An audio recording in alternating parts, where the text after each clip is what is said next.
So in chapter 12, Paul is referring to this thorn in the flesh and praying that God would take it away. And there's been all kinds of debate about what that is. It could be his poor eyesight. That's one of the things. It could be a moral issue, like he struggled with anger or lust or whatever it may be. The point here is we could speculate all day long, and probably forests have been cut down to provide the paper to argue about something we'll never really know. But what we do find here is a very great example of Paul embracing his weaknesses.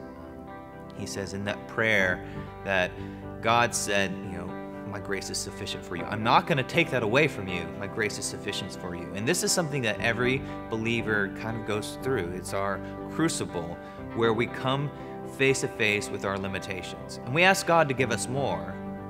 But instead, he says, no, need me more.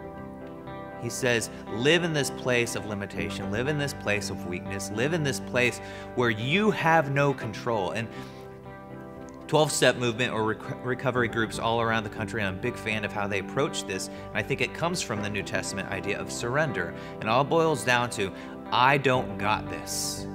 And when a follower of Jesus comes to that place and says, I don't got this, I don't have control, that opens the door to depend on God.